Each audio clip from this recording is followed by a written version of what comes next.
என்னோட சின்ன வயசுல எங்க அம்மாவும் அப்பாவும் மட்டும் என்னைய டான்ஸ் கிளாஸ்ல சேர்த்து விட்டிருந்தாங்கன்னா நான் ஒரு பெரிய டான்ஸரா ஆகியிருந்திருப்பேன். என் வாழ்க்கையே மாறி இருந்திருக்கும்னு சொன்னா நிஷா.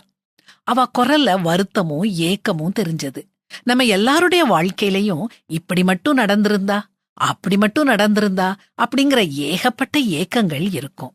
ஆனா உண்மைய சொல்லப் போனா நம்ம வாழ்க்கை வித்தியாசமா இருந்திருக்காது. இப்படித்தான் இருந்திருக்கும். நம்முடைய அனுபவங்கள் மூலமா நாம வளர்றோம், பதப்படுத்தப்படுறோம், முதிர்ச்சி அடைறோம். அதுக்காக நாம எதிர்கொள்ற எல்லா பிரச்சனைகளையும் நாம சந்தோஷமா ஏத்துக்கிடணும்னு, நம்ம மனச புண்படுத்துறவங்கள மறந்துடணும் அப்படின்னு நான் சொல்ல வரல.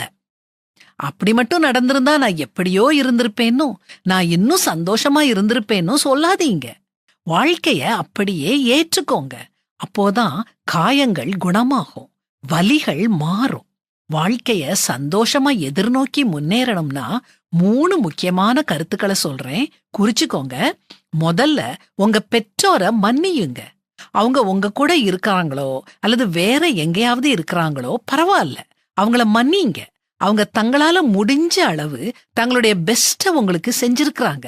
அவங்கள மன்னிச்சு உங்க மன பாரத்தை லகுவாக்குங்க. 2வது, ஒருத்தர் தவறா புரிஞ்சுக்கிட்டதுனால உங்களை விட்டு பிரிஞ்சு போன நண்பர்களை மன்னியுங்க. ஒரு காரணத்துக்காகத்தான் அவங்க உங்க வாழ்க்கையில வந்தாங்க.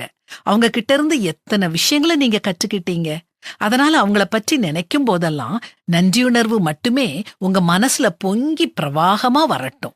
விரோதம், பகை வேண்டாம். அவங்க நல்லா இருக்கணும்னு மனசார வாழ்த்துங்க. கடைசியா உங்கள மன்னியுங்க.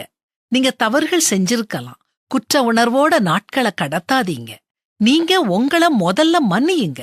இப்படி நீங்க எல்லாரையும் மன்னிச்சா கடவுளும் உங்கள மன்னிப்பாரு.